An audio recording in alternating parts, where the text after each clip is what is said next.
la télé de l'avenir, chers abonnés de la plateforme Parlons Sciences Sénégal. Nous sommes très ravis de vous retrouver dans cette émission Parlons Sciences. Aujourd'hui, j'ai l'immense plaisir de recevoir comme invité M. Babacar Diallo. M. Babacar Diallo est expert en évaluation environnementale. Il est également ingénieur QSE, qualité, sécurité, environnement. Alors, l'émission d'aujourd'hui, nous allons l'aborder sous l'angle des risques professionnels. Comme vous le savez, toute activité professionnelle comporte des risques. Et il est bien vraiment de sensibiliser les Sénégalais sur ces aspects-là. Et comme j'ai l'habitude de le dire, avant la fin de cette émission, nous allons faire un résumé en Wolof pour permettre à bon nombre de Sénégalais de comprendre un peu ce qui a été développé au cours de cette émission. Monsieur Diallo, merci beaucoup. Merci beaucoup vraiment d'avoir accepté l'invitation. Alors, voilà, est-ce que vous pouvez nous faire une brève présentation des risques professionnels, Monsieur Diallo? Merci beaucoup, Monsieur Diop. Donc, permettez-moi tout d'abord de présenter mes salutations aux téléspectateurs de la plateforme La Télé de l'Avenir, mais également de la plateforme Parlons Sciences. Je suis aussi très honoré de votre invitation. Pour rebondir à votre question, Monsieur Diop, parler de la sécurité et de la santé au travail va nécessiter de préciser la définition de ces termes-là. Quand on parle de la santé, selon l'OMS, c'est un état de bien-être total, incluant le bien-être physique, le bien-être psychique, mais aussi le bien-être social. Et la sécurité également est définie comme l'absence de risque. Donc, quand on parle de santé et de sécurité au travail, il s'agit de l'ensemble des dispositions qui doivent être mises en place au niveau des activités professionnelles pour prévenir tout risque de lésion sur la santé et sur la sécurité du travailleur. Merci beaucoup, M. Diallo, vraiment d'avoir rappelé ces définitions, c'est très important. Alors, mais ces risques professionnels-là, je pense que, voilà, comme vous l'avez si bien expliqué, on l'observe aussi bien dans le secteur formel que dans le secteur informel, n'est-ce pas? Bien sûr, quand on parle de risques professionnels, il s'agit des risques, des dangers auxquels les travailleurs sont exposés dans leur lieu de travail. Et ces risques existent aussi bien dans les entreprises formelles que dans le milieu informel. Absolument. Et le problème qui se pose à ce niveau-là, c'est qu'à chaque fois qu'on parle de prévention des risques professionnels, on met plus l'accent sur les entreprises qui sont formelles. Et le problème à ce niveau également, c'est que quand on consulte un peu les textes réglementaires qui encadrent, c'est-à-dire le Code du travail, notamment dans son titre 11, qui traite de l'hygiène et de la sécurité dans le milieu professionnel, donc on constate, on a l'impression que ce texte-là est bâti pour les entreprises qui sont formelles. Or les risques existent bel et bien dans le secteur formel aussi. Effectivement.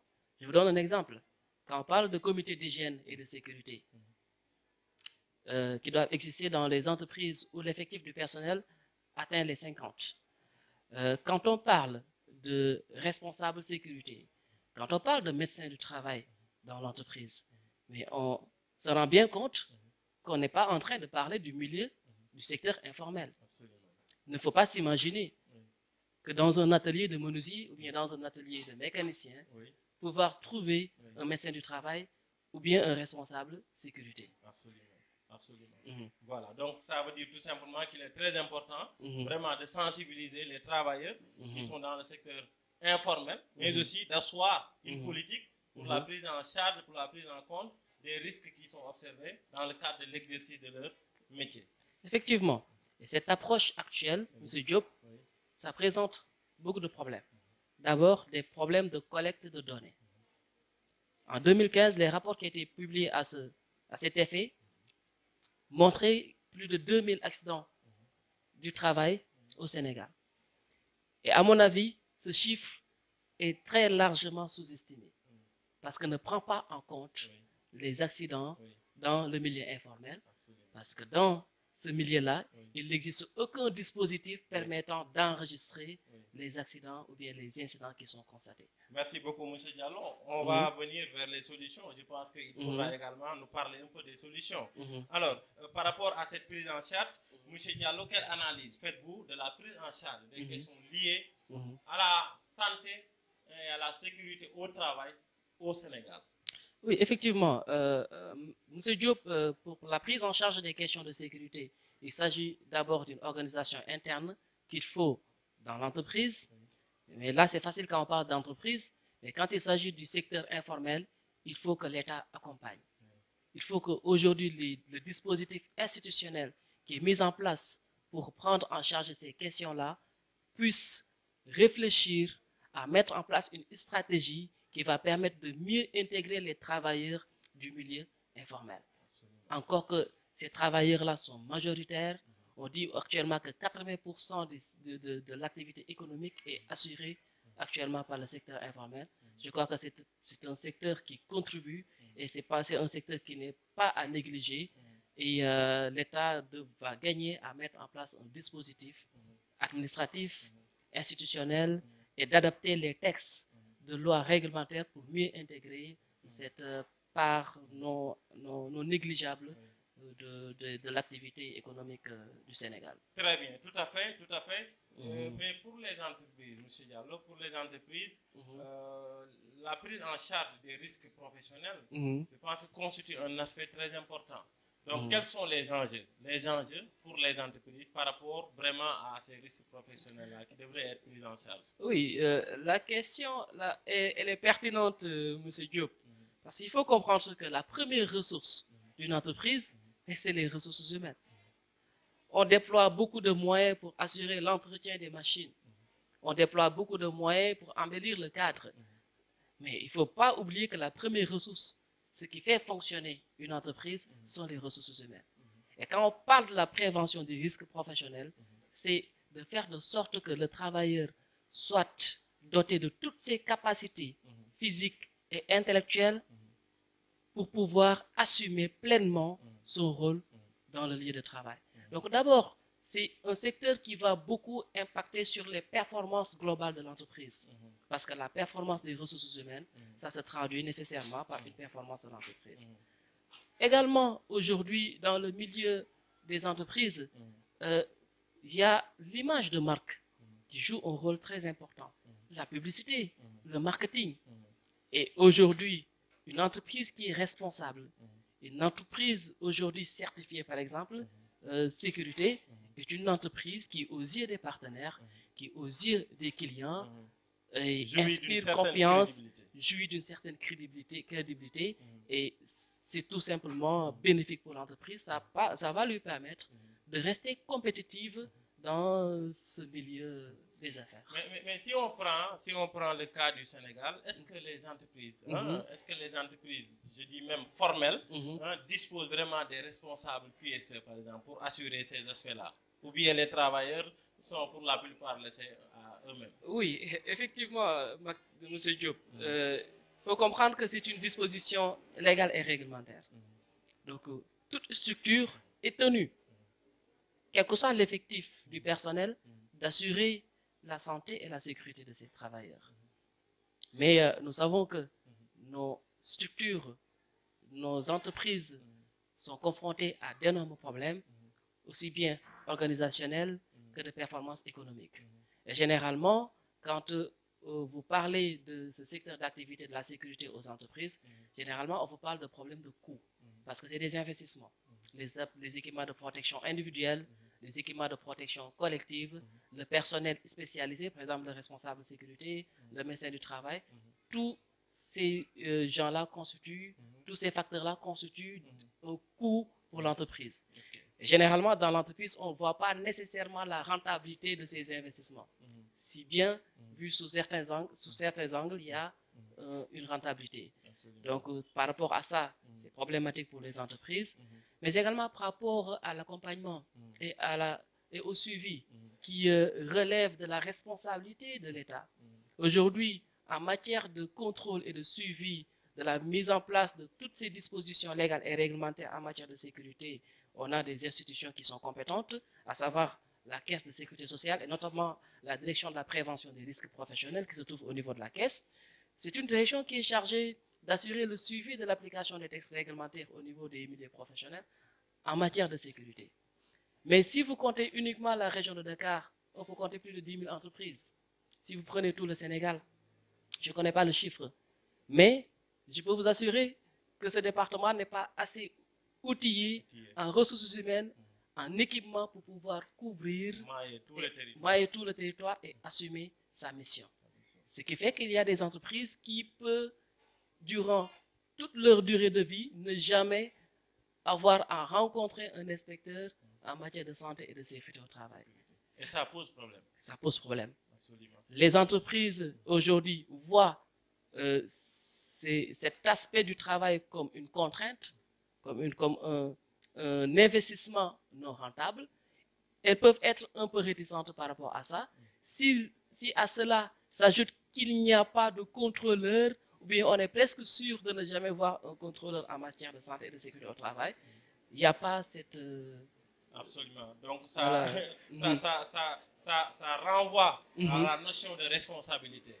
Hein, ça renvoie à la notion de responsabilité. Au Sénégal, comme dans beaucoup de pays, on met en place des institutions, des directions qui doivent accomplir des missions précises. Mais malheureusement, parfois, ces institutions-là ne disposent pas, en tout cas, des moyens pour pouvoir accomplir pleinement leur mission.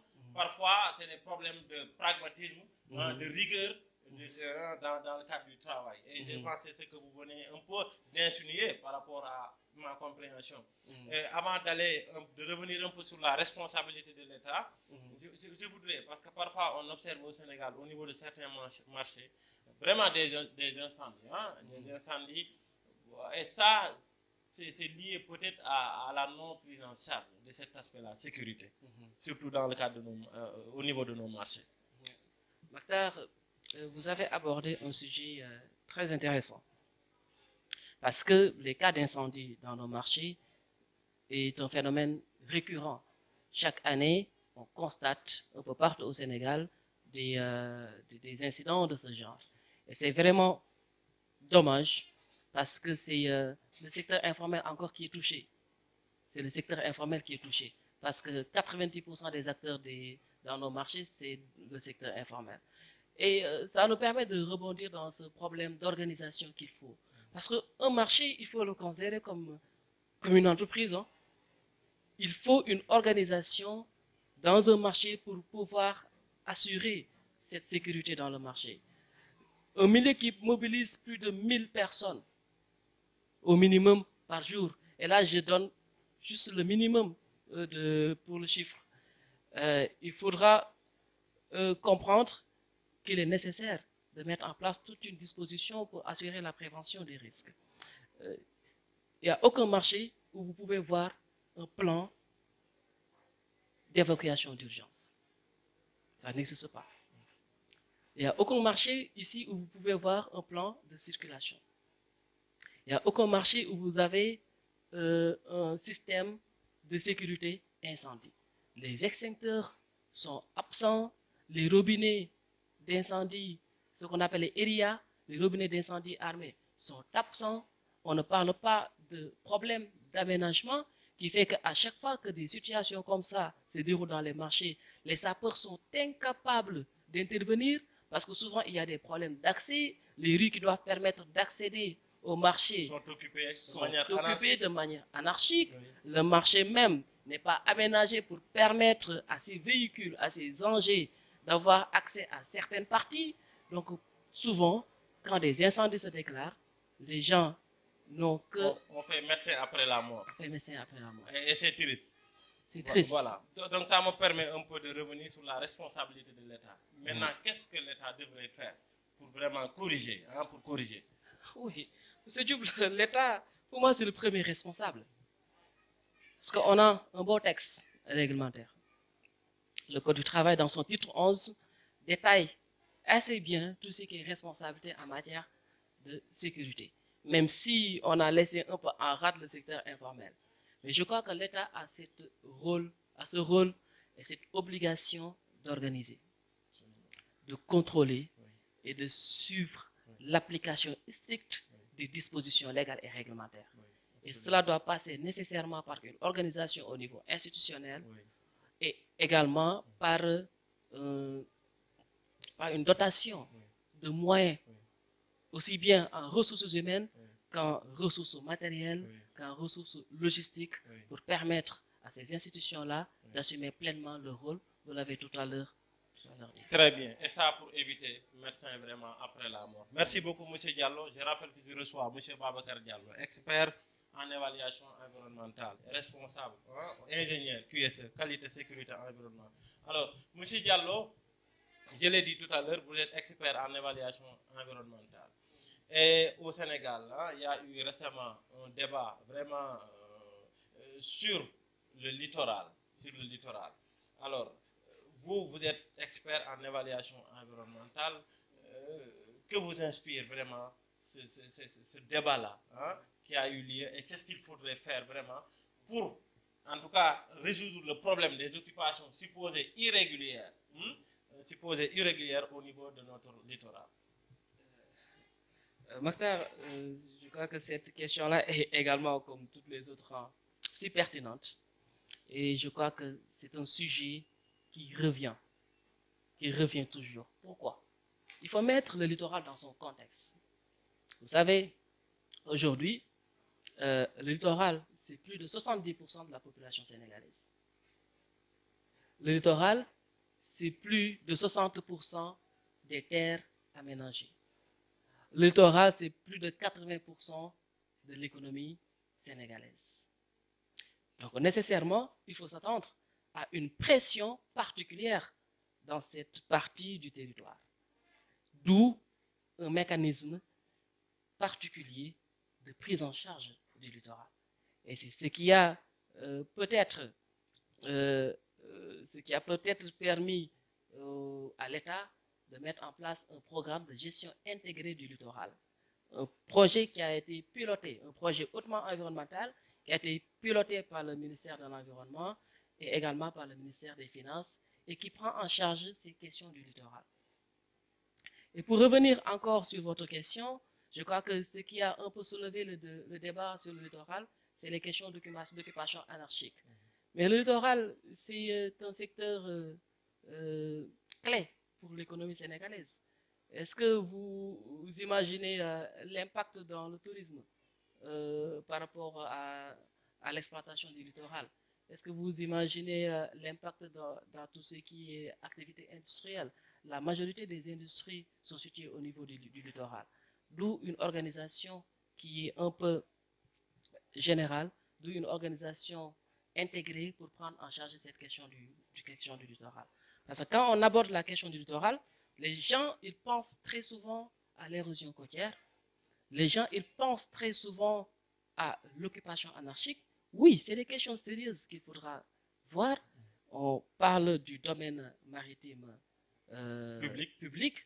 Et c'est inadmissible ce qui se passe au niveau de cette partie du littoral. Je crois qu'il y a les textes qui sont là, sont clairs. Hein? Je crois qu'il n'y a pas d'amalgame à ce niveau-là. Les textes sont clairs, tout le monde connaît. Moi, je vois les gens discuter beaucoup de la réglementation par rapport. Je crois que la réglementation sur le littoral, elle est claire. Encore qu'il y a une nouvelle loi également qui a été sur le domaine maritime, privé. Voilà. Je crois que l'État doit veiller au respect strict des dispositions à cet effet.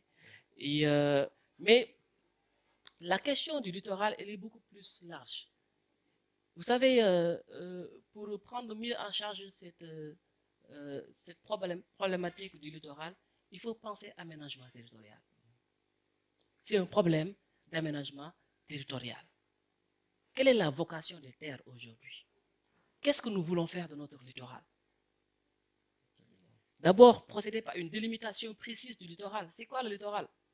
Est-ce qu'aujourd'hui, on peut nous dire clairement, on donner clairement une définition sur le littoral? C'est vrai, il y a des définitions qui sont proposées. Mais par rapport aux orientations économiques, par rapport aux orientations politiques, ces définitions peuvent changer.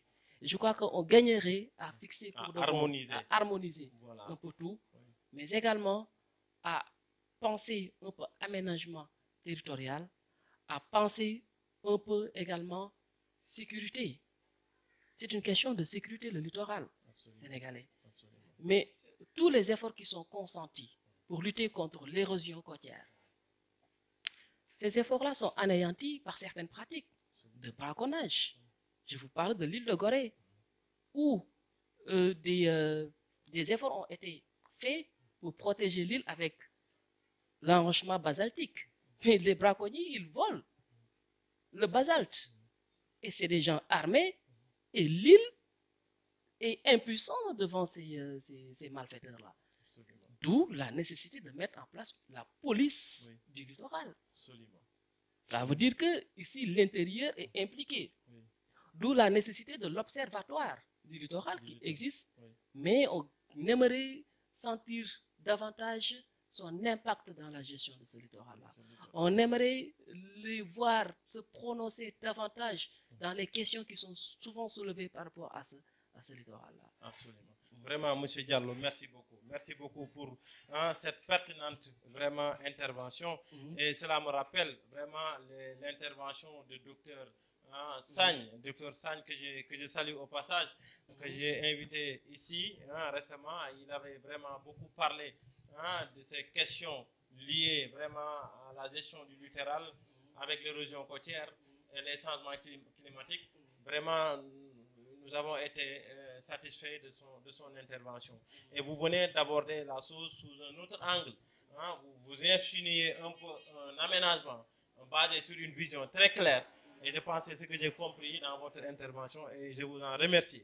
Alors justement, M. Diallo, vous accompagnez également les industries et vous êtes très très actif vraiment dans le secteur de l'énergie et des hydrocarbures, notamment dans le cadre de la prise en charge des questions environnementales. Alors, quel est votre avis, M. Diallo? Quel est votre avis sur la future exploitation ou bien l'exploitation future de nos hydrocarbures, mais également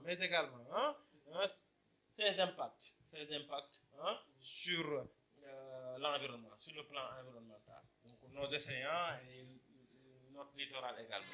Monsieur Diop, vous êtes sans savoir que l'économie sénégalaise, on l'a vu tout à l'heure, a comme assise actuellement l'exploitation de nos ressources halieutiques et également l'exploitation du littoral.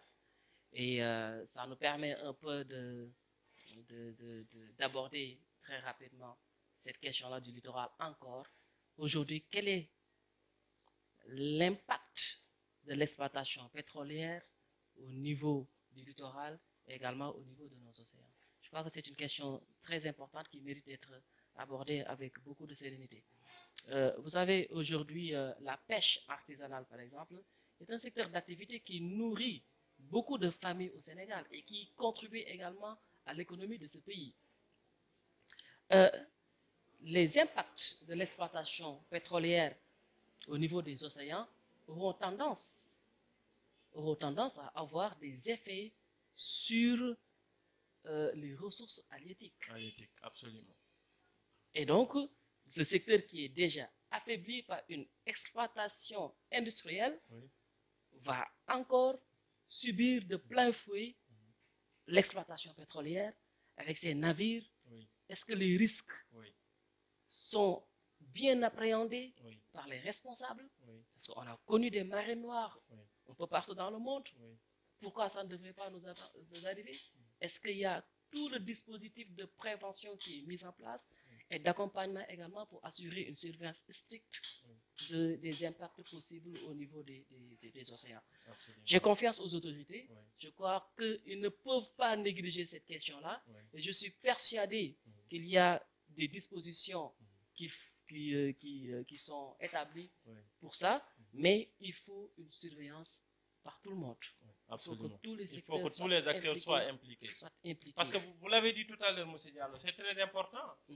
Moi, je l'ai dit récemment parce que j'ai invité ici, tout récemment, M. Abdou Gueye, le chargé de programme, en tout cas de tout ce qui est suivi environnemental au niveau du ZES Pétrogaz, qui est un dispositif mis en place au niveau du ministère de l'énergie et du pétrole. Et en tout cas, il avait assuré sur ces questions-là, en vraiment avançant que des dispositifs sont en train d'être pris, des dispositions sont en train d'être prises pour en tout cas anticiper sur tous ces aspects-là. Mais ce que vous venez de dire, moi je le prends comme une alerte, qu'il faut que les gens anticipent sur ces questions-là. C'est très important parce qu'il y a cette pollution acoustique que je pense tout le temps, moi, les bruits créés par les sondes sismiques dont les gens parlent. Voilà, ça peut avoir un impact, ça peut faire fuir. Hein, ça peut entraîner ce qu'on appelle la rarification de beaucoup de stress. Voilà. Et quand je lui avais posé cette question, il avait dit que c'est temporaire. Mais temporaire pour combien d'années? Je suis sûr et certain que ça dépasse 10 ans, ça dépasse 15 ans. Et les gens qui vivaient de ces ressources-là, de ces activités-là, est-ce qu'on a prévu vraiment des programmes alternatifs pour ça? Et c'est important, c'est important. En tout cas, je vous remercie pour tout ce que vous venez de dire. Alors, si vous n'avez pas d'autres choses à rajouter, voilà. Monsieur Diop, vous savez, il y aura des impacts.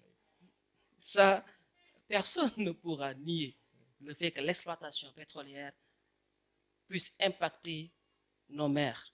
Mais il faut un dispositif compensatoire. Absolument.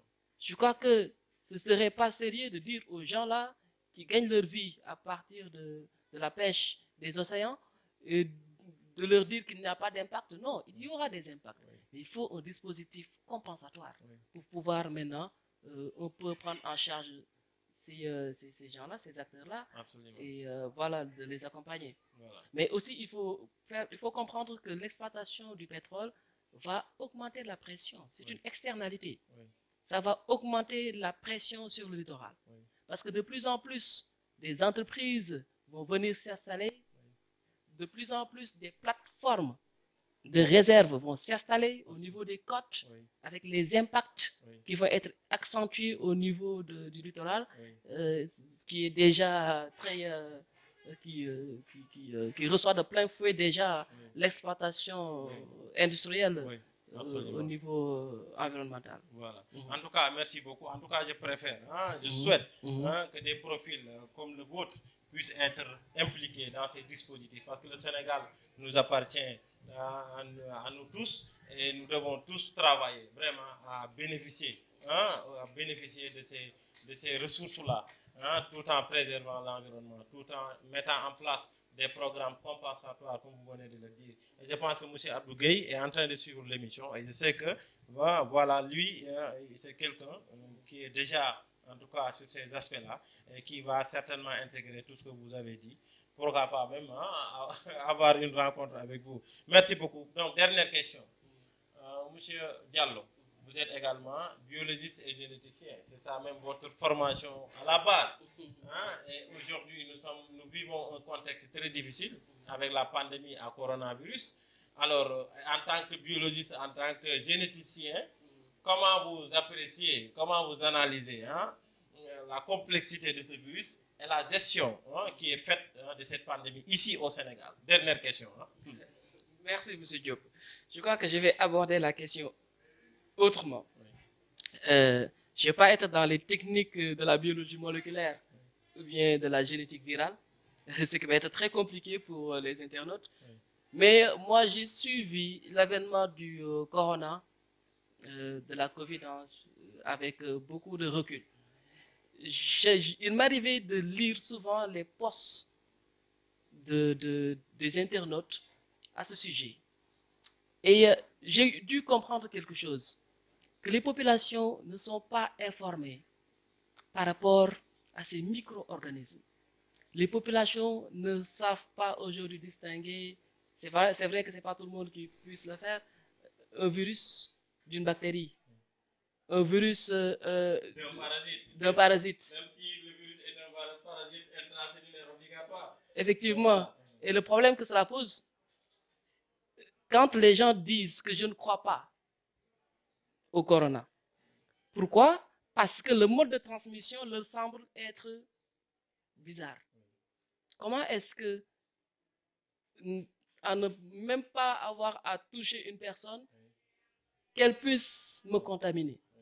C'est parce que les gens ne comprennent pas le mécanisme de transmission de ces micro-organismes-là. Il y a un problème de sensibilisation, il y a un problème de communication. Mais mieux encore, cela alerte plus sérieusement l'État par rapport à la prise en charge des questions scientifiques, par rapport à la prise en charge de la recherche scientifique dans nos pays. Monsieur Diop, vous avez fréquenté la faculté des sciences et vous avez vu combien de gens ont été formés ici et qui se retrouvent dans des institutions étrangères. et qui contribuent également. Moi, je trouve que c'est une perte que l'État ait investi dans la formation de ces populations-là et qu'après, l'État ne trouve pas les moyens de rentabiliser cet investissement-là. Parce que tous ces gens-là qui vont aller en Europe, qui vont aller travailler dans les laboratoires européens, mais ils ont été formés ici. On a dépensé de l'argent pour leur formation. C'est comme si nous, on investit pour l'Europe. C'est l'Europe qui rentabilise notre investissement. Et on investit pour remplir aussi, hein, en tout cas, le marché du chômage. Le marché du chômage. C'est comme ça que je vais l'appeler. Donc, tous ces milliards-là qui ont été investis dans la formation scientifique, aujourd'hui ne sont pas rentabilisés. Mais comment rentabiliser? Mais la rentabilisation nécessite encore un investissement. Il faut des structures, il faut des laboratoires. C'est vrai que depuis que l'avènement du corona est apparu, c'est à partir de ce moment-là qu'on a commencé à avoir écho de certains labos qui existent au Sénégal et qui font un travail extraordinaire actuellement. Et c'est des secteurs qui peuvent beaucoup contribuer, en tout cas à la recherche scientifique et également au bien-être des populations. Parce que la finalité de la recherche scientifique, c'est le bien-être de l'homme. Il ne faut jamais oublier.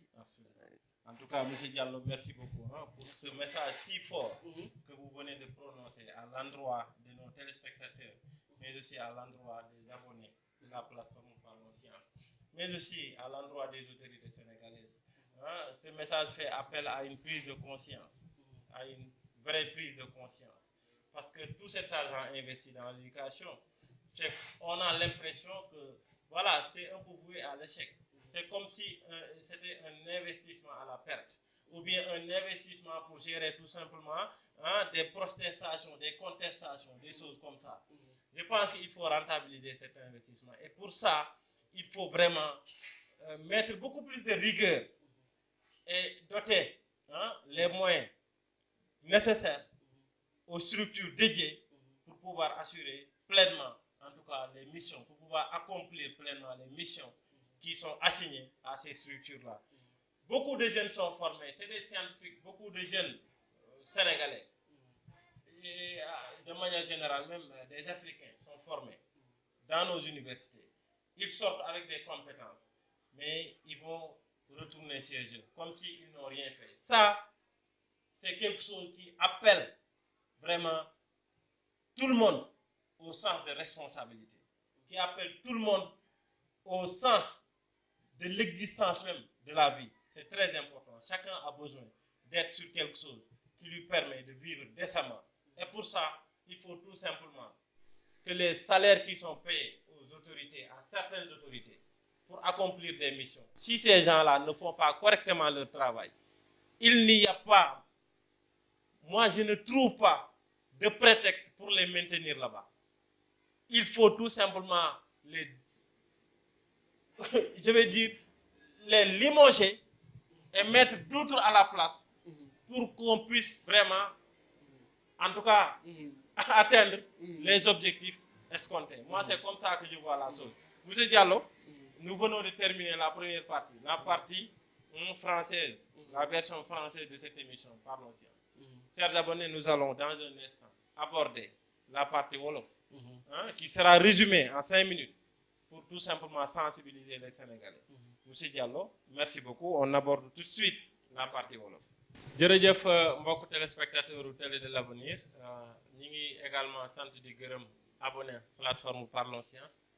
Donc di tënk li ñu wax sànq ci français en wolof. Émission bi tey ñu ngi fiy dalal ku ñuy wax Babacar Diallo. Monsieur Babacar Diallo moom expert la ci lépp lu jëm ci évaluation environnementale, mais également ingénieur la qualité sécurité environnement. Donc tey ñu ngi ko invité pour ñu waxtaan ci risques yi nga xam ne moo mën a am ci bépp xeetu liggéey bu am, mu nekk ci milieu boo xam ne formel lañ koy wax wala mu nekk ci milieu boo xam ne informel la. Donc monsieur Babacar ñu ngi lay sant di la gërëm ci invitation bi di la également wax tout simplement nga tënkal téléspectateurs yi li li nga wax fii sànq ci tubaab ci wàllu risque yi nga xam ne moo war a am ci liggéey te jëluñ ko en tout cas en compte nga tënkal ñu rek ñu jeexal émission bi. Mactar maa ngi lay remercier ci thème bi nga décidé ñu waxtaan ci émission bi muy wàllu kaaraange ci bërëbu liggéeykaay mu doon lu am solo ci biir waxtaan bi gis nañu ne ñi nga xam ne ñi ngi liggéey ci fànn boo xam ne maanaam amul reconnaissance le secteur informel comme on le dit ñoom ñoo ñi nga xam ne wàllum kaaraange bi ñoom la war a gën a soxal parce que amuñu benn jumtukaay amuñu benn xarañte ak xam-xam boo xam ne wala nit koo xam ne dina leen taxaw ba nga xam ne dinañu mën a saytu wàllum kaaraange ci seen liggéeyukaay te nag Mactar képp koo xam ne yaa ngi xëy du jóge sa njaboot di dem liggéey da ngay ñaan yàlla nga wàcc ñibbisi sa njaboot comme ni nga fa jógee woon kenn ñaanul yàlla nga xëy liggéey ñu teg la ci barankaar indil la sa waa kër mooy waral li firndeel que ne wàllum kaaraange ci liggéeyukaay dafa am solo lool pour loolu nag mën a nekk dafa am ay jumtukaay dafa am taxaw boo xam ne ñi nga xam ne ñoom lañ fi tekk ñuy sunu njiit ñoom la ñu war a taxawoo entreprise yu mag yi waaw dëgg la waaye tamit ñi nga xam ne ñi ngi liggéey te ëpp fii te nekk ñu ci ay entreprise fi mu teg fi nguur gi fi ñu nekk nii ci lan la teg ngir accompagner leen ngir gunge leen ngir jox leen ay jumtukaay former leen ba nga xam ne dinañu mën a saytu seen liggéey ba nga xam ne dinañu mën a liggéey ba yóbbu seen njaboot te duñu am benn gàllankoor boo xam ne dinañ ko am seen wàllu santé loolu daal mooy li ñuy wax la santé et la sécurité au travail am na liñ loo xam ne ñu ngi koy doxal ci entreprise yu mag yi yeneen entreprise yu bari également ñu ngi góorgóorlu ngir sàmm seeni liggéeykat waaye man li ma am ñàkkare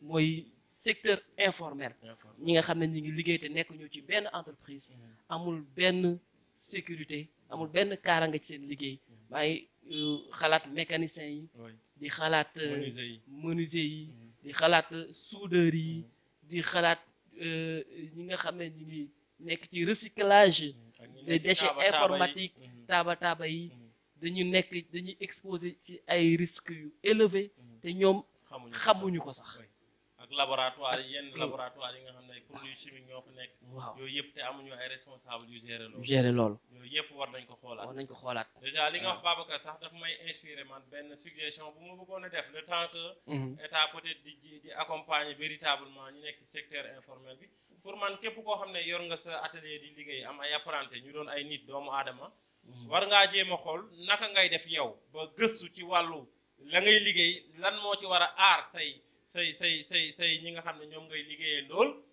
lan moo la war a mën a aar yow su fekkee ay machine dafay tàkk nga s'il le faut même nga jël koo xam ne am na tuuti niveau d'instruction mu lëkkaloog koo xam ne loolu mooy métier mu former ko ci benn bés ñaari bés ci loolu comme ça moom ngeen ni responsabilité ci atelier bi lépp loo xam ne risque la mu gis ko moom mooy en tout cas rappeler nit ñi loolu wax leen fi ñu war a jaar le temps que état di organiser parce que bu ñu naree xaar état gëm naa ne dina xaw a ku nekk nag yaay sa responsabilité boo bopp kon ku nekk ci atelier boo xam ne am na risque ay machine di fa tàkk wala ngay liggéeyee foo xam ne nii loraange mën na faa juddu war ngeen a def réunion même bu fekkee benn waxtu ngeen di réunion xool loolu naka ngeen ci aaree seen bopp ba ay jiyee du am parce que bakkan bu nit ñàkk rek vraiment loolu c'est une très grande peine je pense que Babacar nous venons au terme nous venons de terminer vraiment cette émission je suis vraiment très honoré de vous avoir eu pour en tout cas ce que vous représentez pour également toutes les compétences que vous avez aujourd'hui et que vous êtes en train de faire prévaloir à travers des activités de consultance, à travers des interventions, à travers votre cabinet. Vraiment, nous vous encourageons et nous prions Allah pour qu'il vous protège davantage, pour également que vous puissiez réussir, en tout cas, sur le plan socio-professionnel. En tout cas, je suis très, très, très heureux. Voilà, si vous avez un dernier mot. Moi aussi, je suis très honoré de cette invitation, Monsieur Diop. Je tenais à faire un coucou à l'ensemble de mes étudiants, également à mes collègues avec qui nous partageons le métier de formateur dans les institutions de formation de ce pays-là. C'est vrai qu'on a été frappés, on a été les premiers à être frappés de plein fouet par la situation qui prévaut dans ce pays-là avec le corona. Donc, je profite de la situation pour encourager les collègues, pour encourager les étudiants. C'est vrai que l'année s'est déroulée dans des conditions un peu très difficiles, mais courage et également attention également. On est dans la partie Wolof, mais bon, c'est pas Voilà. grave. Voilà, Voilà. donc vous allez assurer la traduction. Donc, en tout cas, j'encourage tous les étudiants à tenir bon. À tenir bon, voilà. Également, je vous félicite, Monsieur Diop, de votre initiative. Monsieur Diop, je rappelle que vous avez une formation scientifique. Hein? Vous avez la science dans le sang. Et vous avez investi dans le secteur des télécommunications, dans le secteur des médias. Franchement, c'est rare de trouver un scientifique qui a cette vision. Et vous nous avez montré la voie. Vous avez montré qu'il est temps que les scientifiques s'expriment. Et c'est à travers donc cette plateforme que nous tous puissions intervenir. Vous nous avez donné la possibilité et vous êtes suivis. Et merci, je vous remercie du travail que vous êtes en train d'abattre et je vous souhaite le meilleur. Je crois que le Sénégal, l'Afrique de façon générale, a besoin de jeunes comme vous, de jeunes qui prennent des initiatives, de jeunes qui innovent, qui osent et qui permettent donc à la crème, à la crème de l'Afrique de s'exprimer. Merci beaucoup, Monsieur Diallo. Ces mots me touchent profondément. Et je vais le dire, hein, le bon Dieu a fait que j'ai partagé avec vous une longue durée à l'Université Cheikh Anta Diop de Dakar dans le cadre de notre formation. Et pour dire, Babacar, il nous arrivait, lorsqu'on était en master, d'être vraiment dans des débats contradictoires, mais chacun défendait sa position lors des exposés. Et je me rappelle, lorsqu'il devait exposer, sachant sa pertinence, et je prenais la peine d'aller vers la documentation pour pouvoir tenir tête à Babacar. Et je pense que le professeur Samben, que je salue au passage, pourra en être témoin. Vraiment, votre ténacité, l'amour que vous avez dans la quête du savoir, c'est des choses vraiment que je peux confirmer ici. Et voilà, je prie Allah pour qu'il vous protège encore, pour que tous vos projets puissent connaître succès éclatant. Alors, sur ce, chers téléspectateurs, je vais clôturer cette émission en demandant pardon à tout le monde, parce qu'il m'arrive parfois dans les émissions d'être dans des interventions, voilà, avec un engagement qui fait que même je peux sortir des propos qui peuvent offenser certains sans pour autant même que j'en ai l'intention. Donc je vous demande pardon tout en vous accordant le mien. Et je remercie la télé de l'avenir, le personnel de la télé de l'avenir, M. Ousmane Ndiaye, qui était en tout cas à l'aspect technique, qui gérait les aspects techniques de cette émission.